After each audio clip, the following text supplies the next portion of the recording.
mungkin ada satu hal yang bisa membuat saya pensiun dini gitu. Apa itu? Nah,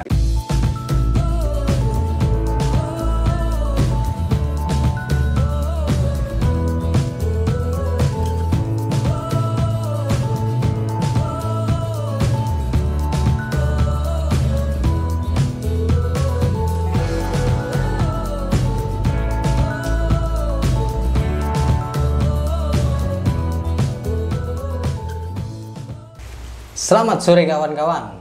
Kenapa sore? Karena sore adalah waktu yang menyenangkan untuk bermain sepak bola. Selamat datang kembali di Oma Bal-Balan bersama saya Miftahul Fahamzah. Dan sore ini saya bertemu dengan salah satu mantan kapten tim nasional asal Lamongan, Taufik Kasrun.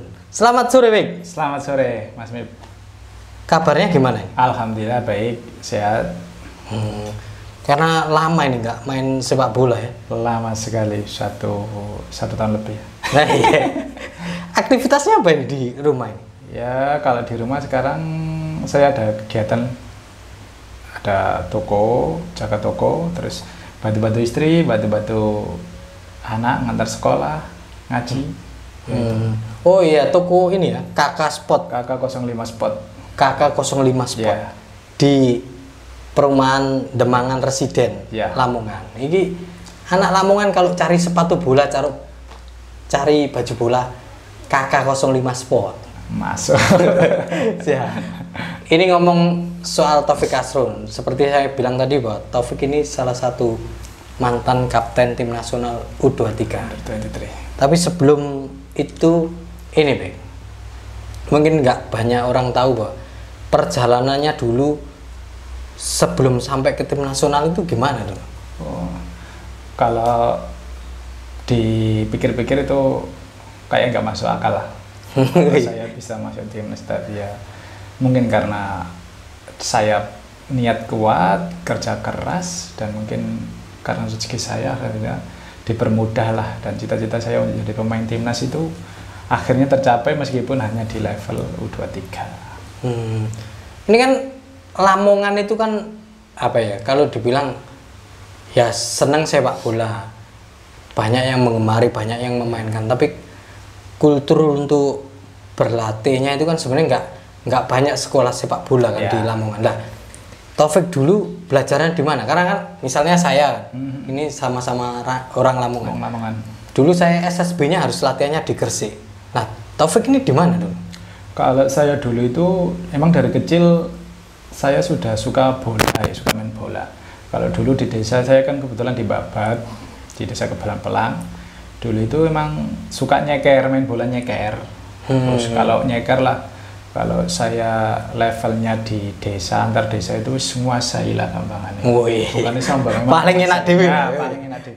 Ya nggak tahu itu bakat dari siapa, karena kebetulan orang tua saya juga itu kakak-kakak itu nggak ada yang main bola. Basically semua petani gitu. Makanya nggak tahu itu saya nurun dari mana itu bisa main bola itu nggak tahu.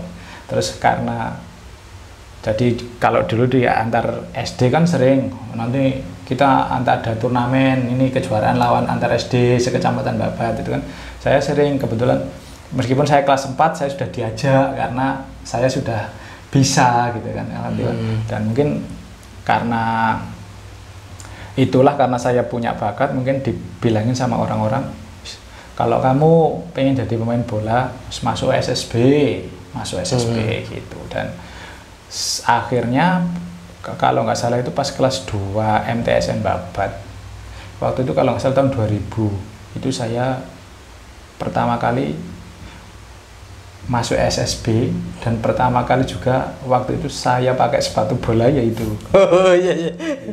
Jadi ya itulah kenangan saya jadi SSB pertama itu di SSB HW Babat itu. Waktu itu dilatih oleh Pak Abdul Hamid yang dari Persegres itu kan, Gresik. Babat ini sebenarnya salah satu ini wilayah yang spesial kalau bicara sepak bola Lamongan, karena sebelum Taufik Kasrun ada Najib Mahmudi, ada Yunan Helmi yang sekarang asisten pelatih Barito. Ya. Nah, dari SSB itu masuk Persela ya? Itu tahun berapa, Bek? Setelah saya 2000 itu masuk SSBHW. Setelah di SSBHW itu sekitar 1 tahunan lah. Terus habis itu nggak tahu gimana, mungkin kayak saya nggak ada progres atau apa, saya fokus, akhirnya saya stop. Jadi di 2002 waktu itu ada seleksi Persela U18 Suratin, U17 lah dulu. Suratin kan ada. Waktu itu saya itu kan ya kan karena rumah saya desa, jadi kan saya informasi apa kan telat gitu kan. Cuma mengandalkan dari teman-teman yang sekolahnya di Babat gitu kan. Waktu itu saya dikasih tahu temen, "Wik, ada seleksi loh Persela U18 Suratin." "Loh, kapan?" bilang itu. "Hari ini." "Loh, kok saya kok baru dengar," bilang gitu kan. Tapi pakai bahasa Jawa lah terus gitu. "Tapi hari ini terakhir," gitu kan. "Duh, iya tahu." "Iya." Wes, saya tanpa pikir panjang, waktu itu kan pas di hari Jumat, Mas Mip. Dan itu ketemu teman itu di Jumatan itu pas sholat Jumat di masjid, dibilang itu. Begitu saya pulang, saya langsung ganti baju. Saya bilang sama mas saya, "Mas, ada seleksi di stadion." "Seleksi apa?" "Persela U18. Langsung saya berangkat ke stadion itu. Diantar kakak saya itu. Lah, waktu itu karena itu hari terakhir, jadi sama pelatihnya itu waktu itu dilatih Pak Lepo Mahfud Syafi'i itu. Nah, karena kan memang sudah 2 hari dan ini kebetulan hari terakhir, saya itu nggak boleh ikut. Karena hari terakhir kan. Gini, "Pak, kamu anak mana?" "Saya anak buat, Pak." "Kamu baru datang ya?" "Iya." "Maaf nggak bisa karena ini sudah terakhir." Padahal terus dalam hati saya, "Ya Allah, kok nasib saya kok begini gitu. Kenapa kok saya dapat info kok terlambat coba dari kemarin." Padahal saya sudah ngomong sama Pak Lepo itu, "Pak, tolong Pak, saya beri kesempatan aja main 5 menit, berapa menit terserah lah, nanti Bapak coret apa enggak, Pak. Yang penting saya mau main," gitu kan. Karena jauh-jauh dari Bapak ke Lamongan kota ya. Waktu itu kan wah Mas Mip, jauh sekali kan kalau kita. Terus ya udah nggak bisa, ya udah. Saya balik lagi ke tribun, saya bilang sama kakak, "Mas, nggak bisa karena ini hari terakhir." Ya udah, saya pulang. Yaitu habis pulang itu sudah ditolak seleksi. Pulangnya Mas Pip sepedanya bannya bocor. Ya wis. Waduh. Itu jadi udah jatuh ketimpa tangga ya itu. Nah, setelah itu setelah gagal itu seleksi itu saya semakin termotivasi bahwa saya ingin menunjukkan kepada orang-orang kota bahwa anak desa itu sebenarnya punya potensi dan bisa. Akhirnya dengan tekad saya, dengan apa ya, cemoohan dari orang-orang itu yang kamu itu nggak bakalan bisa, jadi dengan cemoohan itu semakin membuat tekad saya itu semakin kuat gitu kan. Akhirnya 2002 saya pindah masuk ke SSB Sonic Putra Babat. Itu waktu itu SSB kalau menurut saya itu paling terbaik Kabupaten Lamongan. Karena apa? Semua itu masalah uang. Kalau zaman itu tuh kita latihan udah dikasih transport, main apa udah. Pokoknya paling terbaik lah. Bukan ini ya, bukan bayar tapi malah dikasih uang transport, apresiasi gitu kan. Kalau permainannya bagus, dibelikan sepatu. Jadi kan kita semakin termotivasi. Akhirnya itu 2002 saya masuk SSB Sonic. Akhirnya 2003 saya ikut ada seleksi lagi di Persela U18 itu, dan alhamdulillah karena semangat saya itu, tekad saya, akhirnya saya masuk dan akhirnya lolos masuk Persela U18 itu tahun 2003. Dari situ terus akhirnya bisa magang ke Persela Senior itu ya? Awalnya dari situ, tapi setelah itu kan kita habis Piala Suratin dan kita gagal di Jepara. Waktu itu dilatih pelatih saya yang di PSW sekarang, Coach Yusuf Eko Dono. Mas Yusuf. Habis itu kan kita off. Lah, tapi saya masih tetap latihan di Sonic itu, SSB Sonic Putra. Lah, SSB Sonic Putra itu waktu dulu dia punya channel di Liga Persebaya. Koneksi lah, saya dititipkan ke sana bersama 3 orang teman saya. Saya disuruh gabung tim Untak Rosita. Oh iya, kelas utama Persebaya. Waktu itu saya masih main striker, Mas. Jadi dulu itu ya alhamdulillah ketika saya gabung itu tim Untak Rosita itu juga apa prestasinya terkerek gitu kan. Waktu itu dulu kan jaya-jayanya IM Surabaya dan Asabab. Dulu itu kalau tim-tim lain itu susah mencetak gol lawan Asabab, tapi saya bisa mencetak gol lawan Asabab. Dan alhamdulillah mungkin dari situ lah 2004 itu kebetulan 2004 akhir Mas Bim. Saya gabung ke Liga Persebaya Untak gitu kan. Terus saya baru main 4 sampai 5 kali itu, terus saya ditelepon. Kan persiapan Persela kan habis itu lolos divisi utama pertama kali kan. Iya. Musim 2004 lolos. Oh ya, divisi utama pertama 2004. 2004 terus 2005 saya ditelepon disuruh magang. Waktu itu di zamannya coach Abah Mustaqim. Dan itulah awal saya masuk Persela itu 2005 pas 1 Januari. Lah, itu kan waktu magang Persela di titik itu ya, kemudian dipanggil Timnas U23. Masih lama. Oh, jadi, masih ada beberapa bulan kemudian. Jadi 2005 itu saya masih magang. Tapi alhamdulillah mungkin ya itu tadilah karena saya pengen membuktikan kepada orang-orang yang mencemooh saya. Ketika saya dulu mungkin orang lihatnya saya itu mudah, tapi di balik itu tuh perjuangan saya itu luar biasa. Saya harus meyakinkan orang tua saya. Waktu itu orang tua saya tidak ada yang mendukung. Kakak saya, mas-mas saya itu tidak ada yang mendukung saya menjadi pemain bola, gitu kan. Tapi karena apa? Ketika itu teman-teman pada sekolah, pada tidur, pada main, saya itu buat waktu saya itu habis buat latihan. Pagi saya harus latihan, siang saya harus latihan, dan sore harus latihan. Makanya saya itu tidak pulang-pulang dari lapangan. Kadang waktu saya kecil itu, saya ketika teman-teman saya berangkat ke masjid, saya itu baru pulang dari lapangan. Dan itu tiap hari itu saya dipukulin sama bapak, dimarahin sama bapak. Iya kan, karena kita di desa kan pasti maghrib itu kan waktunya ngaji. Iya. Saya baru pulang dari lapangan. Kamu harus ngaji gini. Akhirnya tiap hari saya dipukul. Mungkin kan kalau di desa kan orang yang bisa ngaji itu mungkin orang yang dihargai. Iya. Kan begitu kan orang desa. Akhirnya gak ngaji kan dadi opo? Kon kate main bola, mati mangan bala bilang kan gitu aja. Nggak ngerti wes. Akhirnya tak siasati Mas. Begitu asar tes, aku berangkat ke lapangan. Tapi saya siasati, saya sudah bawa sarung, bawa kopiah, bawa baju, terus bawa buku buat ngaji. Tak bawa semua Mas. Terus begitu maghrib, saya nggak pulang ke rumah, tapi saya langsung ke masjid. Ke musola buat langsung ngaji itu. Mandinya di musola atau mandinya di sungai? Di Bengawan. Bengawan Solo, kan kebetulan lapangan itu di sampingnya Bengawan Solo. Jadi langsung nyemplung terus langsung ngaji. Aman.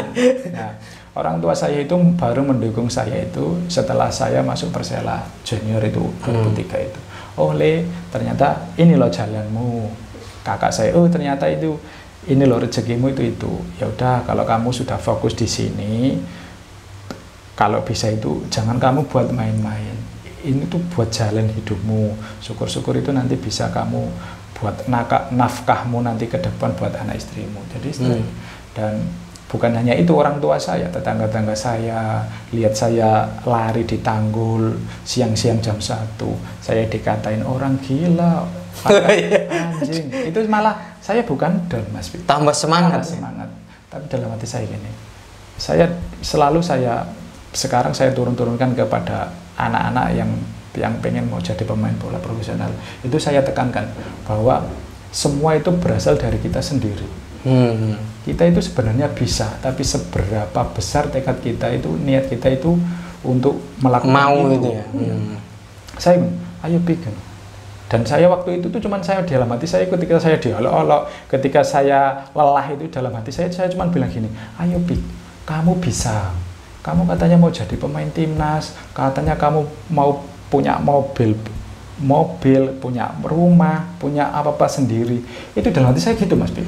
Jadi itu semakin buat saya, dan alhamdulillah 2005 saya bisa magang. Itu orang tua tambah tambah seneng ya. Begitu ya magang kan, kita dulu nggak mikir gaji, nggak mikir apa, yang penting kita bisa magang, bisa latihan. Begitu dikasih uang ya tak kasihkan orang tua. Ya nangis lah, itu dari dulu anak-anak yang nggak pernah dia dukung, ternyata dia pulang 2 minggu sekali kan dari Lamongan ke Babat ya. kan. Tadi saya pulangnya kan 2 minggu, saya tinggal di mes, tidur di mes. Saya pulang, saya kasih uang, ya nangis lah. Orang tua kan, anak yang dulunya siapa, sekarang bisa ngasih uang kan itu. Terus 2005, itu karena saya gigih, saya semangat, latihan, saya tanya senior saya ini, memang saya benar-benar pengen maju. Karena apa? Saya yakin, kalau ini sudah jalan saya. Ketika kita sudah di momentum ini tidak saya manfaatkan, nanti saya akan menyesal seumur hidup saya. Saya dalam tekad saya sudah begitu. Akhirnya apapun saya lakukan dengan cara-cara yang sportif. Ketika senior sudah selesai latihan, saya masih di stadion. Saya harus tetap di lapangan untuk nambah gini-gini. Alhamdulillah, meskipun 2005 saya magang, tapi saya itu udah masuk line up Mas Mip. 18 itu cadangan itu. Istimewa, pemain magang tapi bahkan sempat main ya 2005 itu. 2005 saya belum. Ya tapi cuman ikut tour aja, naik pesawat pertama ke Balikpapan. Oh iya. Luar biasa. Oh ternyata ini tuh naik pesawat itu gitu kan. Terus akhirnya kan itu saya magang bersama 3. Akhirnya musim 2005 selesai. Akhirnya terjadi pergantian pelatih. Waktu itu 2006 dipegang oleh almarhum Coach Zulkarnain Pasaribu. Oh iya iya. Kan? Lah waktu itu masih pakai penanggung jawab tim itu waktu dulu masih dipegang Pak Fadli, bukan Bupati Lamongan sekarang. Pak Fadli. Waktu itu Pak Fadli jadi sekretaris atau apa? Oh iya, sekda mungkin ya. Nah, waktu itu pokoknya apa terserah beliau lah. Waktu itu kita bertiga itu dipanggil Mas Mip ke kantornya. Dan waktu itu kita cuma diomongin begini, Pik, kamu dan 2 temanmu ini mau tak pinjamkan, gitu kan? Aku segini. Itu nggak ada yang ngajarin saya, nggak ada yang nyuruh saya spontan aja saya ngomong gini, Pak, mohon maaf gitu dengan sangat gitu. Kalau boleh saya minta kesempatan 1 tahun lagi ini. Nanti terserah kalau saya dalam 1 tahun ini saya tidak berkembang, saya tidak ada progres, tidak usah sampean pinjamkan, saya tak keluar aja. Loh Pik, alasanmu apa? Gitu Pak Fadli kan begitu. Enggak Pak, saya begini. Kenapa saya ngomong begini? Karena saya tahu Pak, pemain-pemain yang sekarang Bapak pertahankan itu yang di posisi saya stopper. Waktu kan saya sama Abah dirubah jadi stopper. Bukan striker lagi. Yang Bapak pertahankan itu saya tahu kualitasnya Pak. Jadi saya yakin lah saya mampu bersaing dengan senior-senior saya. Saya sampai segitunya Mas Bib. Karena apa? Saya percaya dengan kualitas saya. Terus akhirnya ini. Oh gitu ya. Waktu itu kan ada Haryanto, ada Kleber, terus ada Ilham Zulkarnain, ada John Scarlett, ya kan, terus gitu. Ya sampai Pak Fadli itu cuman gini aja. Ya Pak, terus terang, saya minta 1 tahun ini aja lagi. Nanti kalau enggak itu, saya tak keluar. Akhirnya teman saya cuma 2 itu diam aja. Iya kan, akhirnya, oh yaudah Pik, oke. Kamu sekarang tak kasih kesempatan 1 musim. Nanti setelah itu kita ngomong nanti di belakang. Oh yaudah Pak, terima kasih. Nanti saya akan buktikan kepada Bapak gitu. Akhirnya ya mungkin ini karena dipermudah kan. Akhirnya begitu liga jalan. Waktu itu kalau nggak salah dulu pertama itu di Persmin Minahasa, ya kan, Persmin sama Persibom Bolang Mengunduh, ya kan. Waktu di Persmin itu kalah, di Persibom itu kalah juga. Tapi waktu itu kan pas di situ itu senior itu ada yang cedera, Kleber atau siapa itu cedera, pokoknya ada salah satu yang cedera. Nah, terus pertandingan ketiga itu di home, di Surabaya, di Surabaya waktu itu. Nah, itu terjadi perdebatan antara manajemen dengan Bang Zul pelatih itu. Karena apa? Dia pengen mengganti yang cedera ini, saya sudah lupa itu. Pokoknya yang senior itu waktu itu kan kita pakai 352 Mas Bib. Ya. Ada libero kan. Ada libero 2 stopper ya. Waktu itu kan ada yang absen. Nah, ternyata itu Bang Zul itu mau main saya, mau nyuruh main saya. Tapi kita kan tahu kan kita main perdana di stadion dan kita kadang-kadang orang manajemen kan mikir, oh, ini anak masih muda, kita jangan sampai di kandang ini kalah gitu kan. Apalagi sebelumnya 2 kali kalah ya kan gitu kan.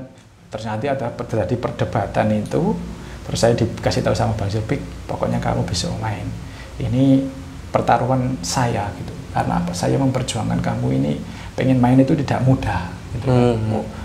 Siap coach. Jadi itu semakin saya membuat motivasi gitu Mas. Akhirnya alhamdulillah waktu itu lawan PKT Bontang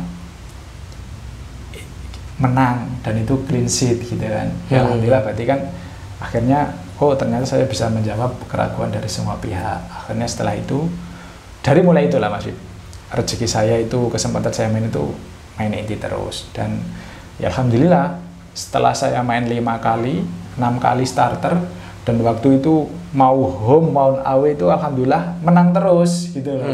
Otomatis kan ya sidak akeh nama saya itu kan ikut terkerek gitu kan. Ini kena dongone wong Bengawan Solo ngomong babat Bang. Menangan tadi ini. Akhirnya pas main di Persema juga menang. Alhamdulillah waktu itu terus diapresiasi sama pengurus, gajimu tak naikkan sekian. Oh, bener Pak bilang gitu kan. Ya udah, ya alhamdulillah saya syukuri. Ternyata udah waktu itu saya nggak mikir uang Mas. Yang penting main duluan. Saya bikin prestasi, nanti kalau saya prestasi bagus insya Allah rezeki akan ngikut gitu. Akhirnya main di home. Waktu di home itu saya sudah baca Jawa Pos, nanti ada seleksi timnas U23, dan waktu itu mungkin ada, nggak tahu siapa yang nulis ini pemain yang layak dipantau oleh pelatih U23, dan termasuk nama saya itu ada karena ini termasuk debutan gitu kan. Dan waktu itu lawan Persita Ternate main di home, kebetulan waktu itu pelatihnya U23 kan Om Bambang Nurdiansyah. Dia datang ke stadion dan dia nyamperin saya. Itu hati saya itu, ya ini Coach Bambang ini ke stadion ini tidak lain tidak bukan, dalam hati saya ya pasti mau lihat saya gitu kan. Itu sebelum pertandingan yang disamperin? Setelah pertandingan. Tapi saya sudah tahu, dikasih tahu nanti ada itu Coach Banur kesini ini. Saya sudah tahu ini. Agus, aduh gimana gitu. Yaudah, bismillah lah, alhamdulillah. Ternyata begitu akhirnya selesai dan menang, Coach Banur menghampiri saya di ruang ganti. Oke, nanti itu aja tunggu panggilan gitu, insya Allah nanti ikut seleksi di Batu. Itu langsung saya sudah di ruang ganti, saya sudah gini aja kayak nggak percaya. Ini temenan apa enggak ini padahal saya dulu tuh cuman ngomong asal ya saya mau jadi, tapi alhamdulillah kok dibukakan jalan gitu loh Mas Ibkan. Makanya saya nggak percaya, tapi ya udahlah, mungkin ini awal dari karir saya bisa lebih baik lagi, dan otomatis ketika karir saya lebih baik lagi, otomatis kesejahteraan keluarga saya juga akan meningkat gitu. Saya yakin itu, dan alhamdulillah dapat panggilan, dan saya dengan berat hati ketika itu Persela waktu itu bagus sekali, peringkat 1 ya kan Mas, zaman Bang Zul kan bagus sekali, dan saya harus berat meninggalkan Persela waktu itu, harus ikut TC kan ya. Emang hati saya dulu nggak bisa bohongi, karena apa? Karena anak Lamongan, anak desa, dan dia tidak banyak orang Lamongan itu yang memperkuat Persela waktu itu. Tidak banyak. Kan dulu itu kan, sing memperkuat Persela itu kayak kebanggaannya itu luar biasa. Gitu ya kan Mas Iqbal? Akhirnya berat hati, ya udah ini demi masa depan saya. Alhamdulillah TC di Batu berapa minggu, alhamdulillah akhirnya lolos itu dan dikirim ke Belanda itu. Yang pernah dulu, entah beberapa tahun yang lalu lah, Taufik Kasron itu kan pernah cerita ke saya gini, waktu di ruang ganti, waktu didatangi Bambang Nurdiansyah itu kan setelah dibilangin sempat nggak percaya, sampai ditegur Bambang ini, gak gelem Mak? Iya. Sempat dibilangin begitu. Sempat. Saking nggak percayanya itu sebenarnya. Gak percaya Mas. Gak ngarah mungkin lah saya bisa masuk timnas, itu kan nggak mungkin. Padahal saya cuman baru main berapa kali kan, itu kan. Tapi emang semenjak saya main itu alhamdulillah Persela menang, dan itu waktu itu bisa sementara itu bisa peringkat 1 gitu kan. Nah, Pik akhirnya lolos masuk TC, lolos seleksi yang di Batu, latihan ke Belanda ya. Nah, itu sing dirasakno krungu, wah akan latihan TC di Belanda. Iki arek desa iki. Jadi dulu itu apa ya Mas? Pokoknya tadi pertama memang saya lolos dan waktu itu kan habis itu kan kita dibawa ke Jakarta. Ya. Dan di sana ngumpul karena nunggu visa lama itu kan. Jadi di sana ngumpul mulai Maret atau apa tahun 2007. 2006 mulai ya Maret.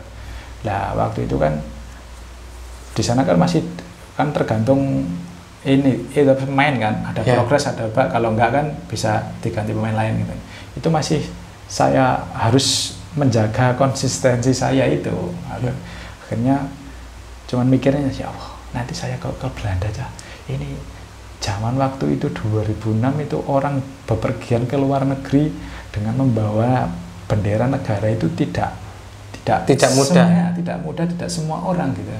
Wah, ini sungguh luar biasa gitu kan, di luar perkiraan saya gitu Mas.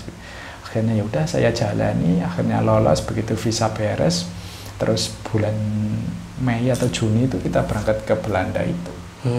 Nah, waktu di Belanda proses adaptasinya itu gimana? Karena kan lek neng Babat, neng Lamongan nih mangan sego, rasanya ketemu sambel ini. Waktu di Belanda proses adaptasinya itu kan latihannya bro, 8 bulan ya bagi ya? Kurang lebih 8 bulanan lah. Ya pertama adaptasi itu yang susah, karena kita harus kita adaptasi dengan cuaca dulu. Kita di sini panas, apalagi di Lamongan panas. Terus di sana cuacanya kadang-kadang minus, kadang-kadang apa, terus begitu kan perbedaan waktu juga kan Mas Bib.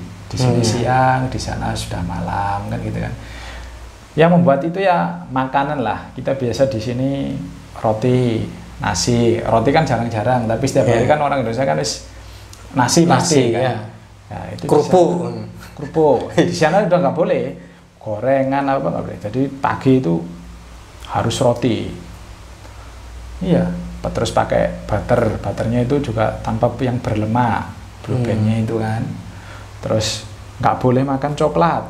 Jadi selainnya itu nggak boleh coklat. Ya kan? Pagi, nanti jam 10 ke lapangan latihan. Nanti selesai makan siang jam 1 itu sudah berubah lagi. Nanti kalau ada spaghetti bisa. Jadi terus kentang, steak. Jadi tiap terus malamnya ya gitu, pokoknya nggak ada nasi. Rasanya pertama iki panganan opo sih?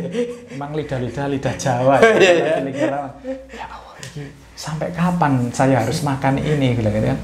Karena harus merubah itu kan, karena apa? Para orang Jawa kan bilang nek gak mangan sego ora wareg. Iya kan. Kalau nggak makan nasi yuk seperti belum makan. Makanya kan akhirnya adaptasi alhamdulillah lancar. Akhirnya bisa, ya alhamdulillah selama 6 bulan itu kita try out, kita kemana-mana ya akhirnya teman-teman bisa adaptasi bagus kan. Kita tiap berapa pekan itu kan kita ada cek semua Mas, mulai gigi, kesehatan gigi, terus mulai fat, apa berat badan dan lain-lain itu kita dicek semua. Jadi kita tahu bener-bener kita dari tim dulu itu kita nggak pernah kayak ada gitu, begitu kita masuk itu kita di fat ini lemaknya harus nanti berapa persen kan gitu. Jadi kita mau nggak mau kita harus menjaga itu. Kalau kita makan yang ngawur nanti kita fatnya nambah, terus otomatis kan kita nanti di lapangan juga kita akan kesulitan. Karena pelatihnya waktu pelatih kelas dunia ya, Vove ya. Dia habis membawa Belanda under 21 juara Eropa. Coach Fopedehan.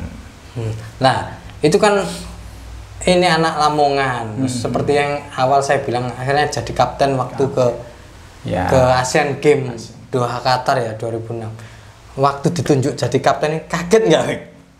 Kan sebenarnya begini Mas, waktu di Belanda itu kan kita masih persiapan, kita kan sering kan katanya situ pertama Ferry Rotinsulu. Ya, Ferry Rotinsulu. Nanti ada Bobby, ketiga baru saya. Nanti ketika lepas main pertama itu Ferry nggak main, ada Bobby. Nanti kalau lepas Ferry dan Bobby nggak main, saya. Jadi kan itu yang saya cuma kok kenapa kok harus saya bilang dalam hati saya gitu. Ya udah karena coach yang menunjuk, ya udah kita harus jalanin gitu kan. Ya udah alhamdulillah teman-teman respect, saling dukung, saling support, alhamdulillah lancar. Dari Belanda itu kan akhirnya menuju ke Qatar. Tapi ketika di Asian Games itu seperti anti klimaks ya. Karena kan lawan Irak kalah 6-0 kalau nggak salah. Pokoknya terus harapannya publik itu tinggi, ternyata tidak sesuai ekspektasi ya. Ada apa sebenarnya itu? Ya mungkin kalau saya mungkin nggak tahu, kalau pribadi saya kan kadang kita kan waktu itu kita adaptasinya kita dari Belanda, kita 1 bulan sebelum Asian Games kan kita sudah harus di sana karena kita harus prakualifikasi dulu kan itu. Nah, jadi kita adaptasi dulu. Nah waktu itu kita prakualifikasi itu, lah mungkin kita ketika kita di Belanda itu kita jarang ketemu nasi atau apalah, dan mungkin kan kalau di Arab kan kita pasti hidangannya kan ya berlemak-lemak gitu kan. Dan itu ya ada sebagian ya mungkin kebiasaan kita lah, akhirnya kita ketemu nasi mungkin ya kita lebih memilih nasi dan lain-lain mungkin kalau caranya gitu. Akhirnya otomatis mempengaruhi performa itu juga. Dan bisa juga mungkin karena teman-teman sudah homesick lah kayak sudah terlalu lama meninggalkan rumah ya. Nah dari perjalanan itu akhirnya kembali ke Persela Lamongan. Kalau secara hitungan saya 3 kali sebenarnya Taufik di Persela, dalam artian awal Persela kan sempat keluar ke Persitara terus balik lagi ya ke Persela, terus 2012 ke Sriwijaya setengah musim, terus balik lagi sampai 2017. Nah, proses kenapa sempat ada semacam apa ya, break ya, ada jeda keluar dulu. Jadi habis kita gagal ke 2006 ke Asian Games itu kan, terus kita kumpul lagi itu di Paralimpik Mas. Jadi kan itu Paralimpiade waktu itu dipegang oleh masih coach Bapak Nurdiansyah dan coach Ivan Kolev dari Paralimpik itu kan. Nah waktu itu kan udah begitu itu saya balik ke Persela, saya disuruh balik. Yaudah saya balik aja waktu itu. Ya ketika kita habis dari timnas kan pasti banyak tim yang nawari. Tapi waktu itu mungkin di dalam saya kebanggaan saya itu, saya tidak mungkin lupa kacang lupa kulitnya. Jadi saya meskipun waktu itu saya ditawarin tim-tim dengan kontrak yang besar, tapi saya harus, dan dalam hati saya harus balik lagi ke Persela karena saya mau memberikan terima kasih lah. Waktu itu 2007 saya balik ke Persela.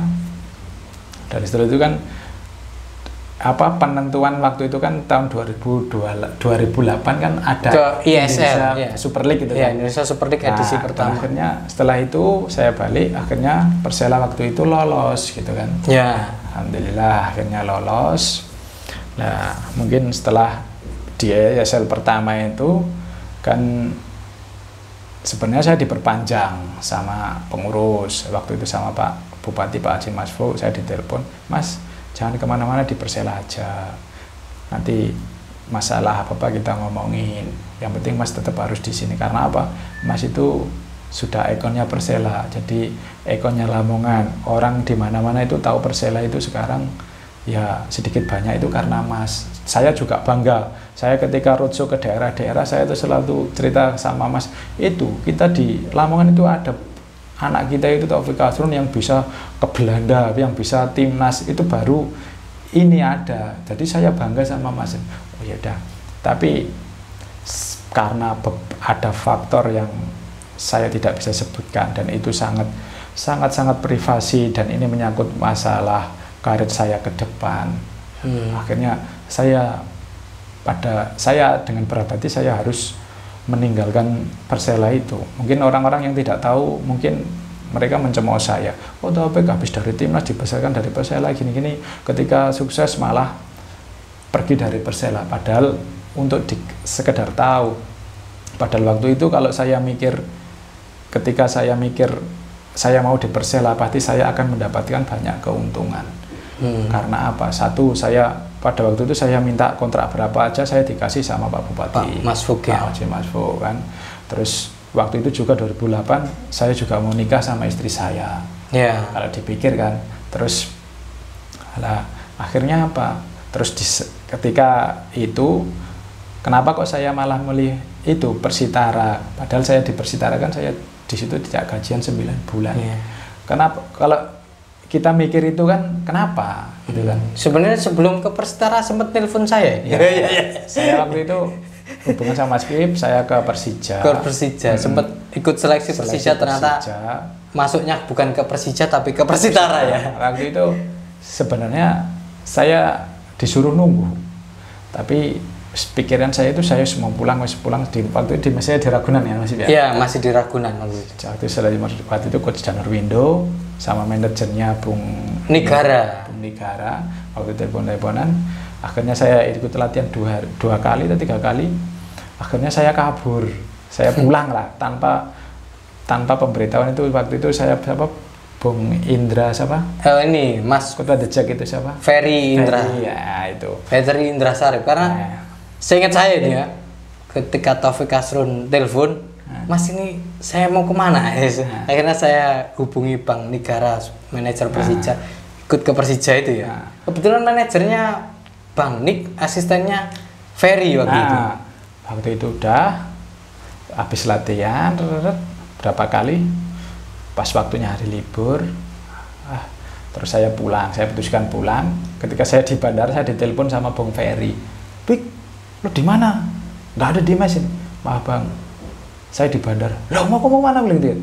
Saya mau pulang Bang. Loh, kenapa? Kamu padahal kalau kamu mau sabar nunggu, nanti pasti dapat rekom dari Coach Janur. Ini kan Coach Janur masih pengen lihat kamu 2-3 hari lagi.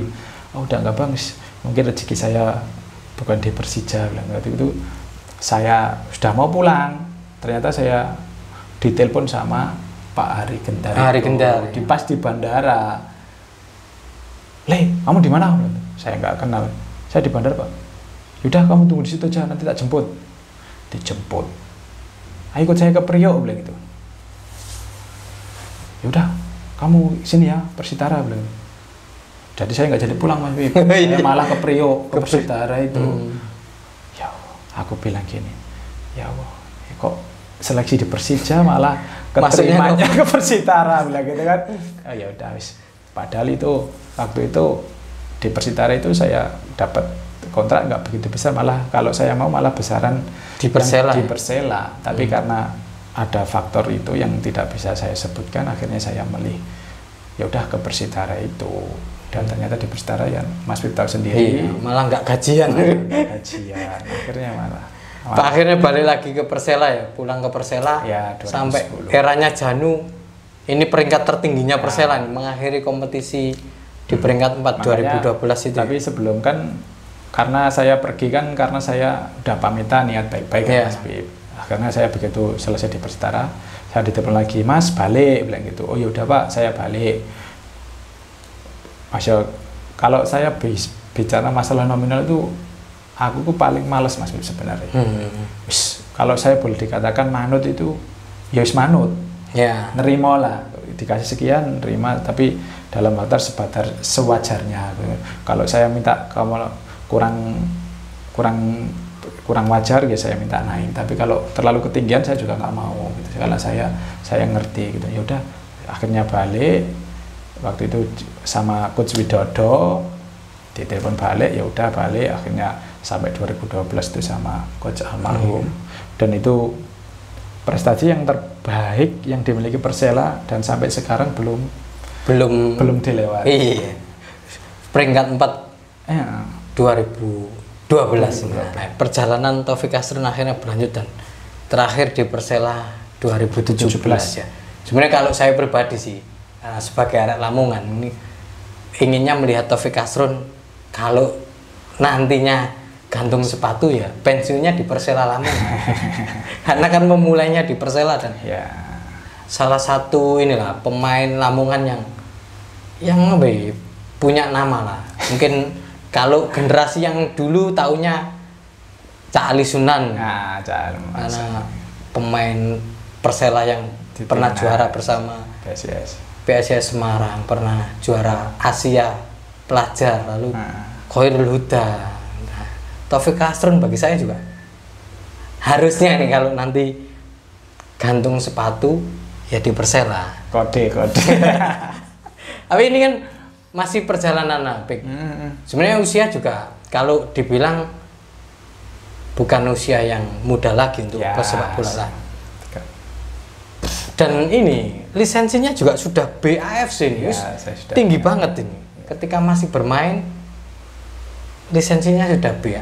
Apakah ini sudah ancang-ancang pensiun atau sebenarnya belum berpikir pensiun? Kan gini Mas Bib, saya sebenarnya ikut lisensi kan saya dulu istri saya yang dukung. Sebenarnya saya pengennya saya mau jadi orang swasta aja. Tapi karena istri saya mendukung, akhirnya saya niat saya ada. Karena apa, saya mikir saya lah, oh saya punya anak laki-laki gitu kan, siapa tahu ilmu saya yang saya dapat di kursus itu bisa bermanfaat buat anak saya sementara. Tapi nanti tahu kalau dengan berjalannya waktu nanti rezeki kan kita nggak ada yang tahu Mas Bib. Ya. Kalau ditanya masalah pensiun, kalau sampai sekarang saya belum ada niat untuk pensiun selagi masih ada tim yang mau ngontrak saya gitu Mas Bib. Tapi paling tidak saya sudah punya bekal, insya nanti ketika saya pensiun saya sudah punya lisensi. Dan mungkin ada satu hal yang bisa membuat saya pensiun dini gitu. Apa itu? Nah, mungkin yang ketika karena saya tidak bisa membohongi Mas, cinta saya kepada daerah saya, kepada Persela itu saya tidak bisa dihargai dengan materi lah. Dan itu kalau saya tahun ini alhamdulillah saya masih ada tim, saya sudah dari kemarin sudah ada itu Komunikasi. ada komunikasi. Dan kalau tiba-tiba ada yang membuat saya itu pensiun, ya itu mungkin nanti saya siap gitu. Dan satu yang membuat saya pensiun itu adalah ketika daerah saya itu memanggil dan membutuhkan saya, pasti akan saya mau nggak mau saya pensiun. Dan keinginan saya seperti yang Mas sampaikan tadi, sebenarnya dari awal saya dan karir itu pengen di Persela Lamongan. Tapi ya kita jalani aja lah, mungkin ini jalan saya, ini rezeki saya gitu aja. Dalam artian kalau Lamongan memanggil itu tidak harus menjadi pemain ya, bisa tidak jadi pelatih mudanya gitu ya. Saya tidak ada, kalau menjadi pemain kan kayaknya kemungkinan kecil gitu kan, karena usia saya. Kita paling nggak kan ketika saya masih dibutuhkan jadi pemain, tapi kan berarti saya masih bisa pensiun di Persela, gitu kan. Tapi ketika kalau saya dipanggil, saya disuruh menjadi coach atau pelatih lah buat pembinaan usia dini, ya insya Allah saya siap. Gitu loh Mas. Nah ini menarik nih, semoga didengar teman-teman di manajemen Persela ini. Apapun yang hatinya Taufik Kasrun, seperti dibilang Taufik Kasrun tadi, nggak bisa membohongi dirinya Pak. Iya. Cintanya itu ada di Persela Lamongan. Kan karena gini, makanya kan ya saya asli Babat, istri saya orang Tuban. Ya. Tubannya tapi deket ke Babat ya. Kenapa saya putuskan ke hidup dan menetap di Lamongan? Karena apa? Ya karena saya mencari rezeki di sini gitu Mas. Makanya apa, saya putuskan ini. Ya udah kita di sini biar dekat kemana-mana, sekolah anak apa kan dekat semua gitu kan. Makanya kan kalau boleh dibilang yang pasca 2017 itu ketika saya nggak diperpanjang di Persela itu sangat mempengaruhi buat keluarga saya gitu kan. Bahkan ada orang yang keluarga saya itu yang bilang sampai ngomong gini, ya udah wis daripada begini, ketika kamu kan kamu tinggal di Lamongan kan karena kamu kemarin masih kerja di Lamongan di Persela. Sekarang kamu sudah nggak punya kerjaan ya wis, ayo pulang aja ke desa gitu, kita balik ke desa, nanti desa gitu, kita di sana lebih tenang. Tapi saya nggak bisa menerima itu karena saya lebih mementingkan buat anak saya gitu, pendidikan anak apa otomatis kan bukan saya menjelek-jelekan pendidikan di desa kan. Apapun kan fasilitasnya fasilitas berbeda di kota kan lebih mendukung buat pendidikan, buat perkembangan anak-anak saya, dan itu yang membuat saya itu untuk tetap bertahan di Kota Lamongan Kota ya. Lamongan, Dan gitu, Mas. sekalian mendirikan usaha KK05 Sport tadi. Kalau KK05 Sport itu sebenarnya udah lama, udah mulai semenjak Liga disuspend itu Mas 2015. 2015 ya? 2015. Oh, iya. Saya sudah bikin itu di Babat sana, di dekat rumah Pasar Agrobis. Itu saya sudah nggak tahu itu mungkin kayaknya sudah feeling gitu kan. Jadi sebelum ada tanda-tanda itu saya sudah, padahal saya itu tidak ada niatan sama sekali Mas. Tiba-tiba itu udah kok aku harus bikin ini usaha gini-gini itu ya. Jadi seketika itu saya sudah bikin, langsung akhirnya saya bikin di sana di Pasar Agro. Dan dijaga oleh adik-adik saya, alhamdulillah. Terus akhirnya kenapa saya pindah, karena di sana adik saya sudah menikah, tidak bisa nungguin. Dan zaman sekarang kan kita tidak susah untuk percaya sama orang kan susah.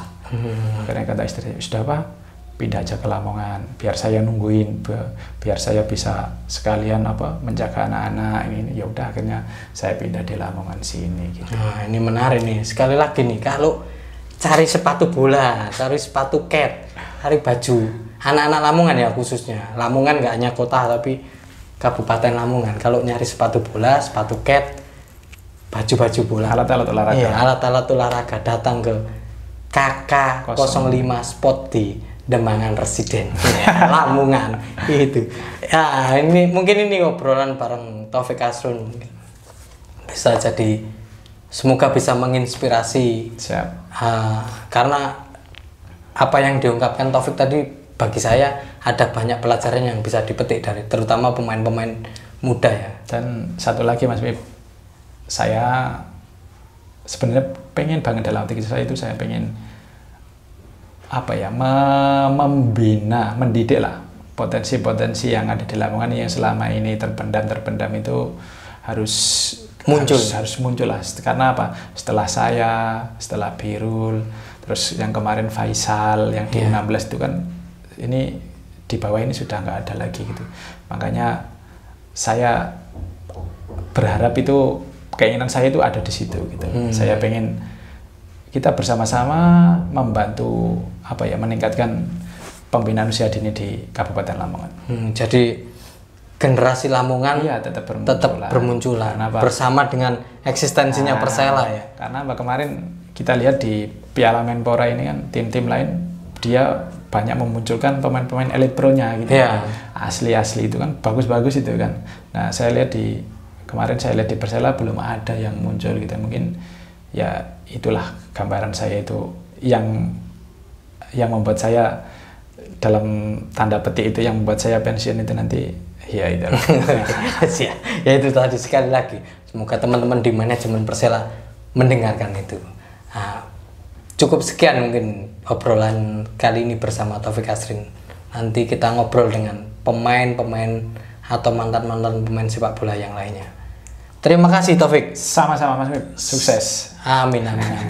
Kalau mau menikmati obrolan sepak bola tetap di sini di Omang Bal-Balan. Selamat sore.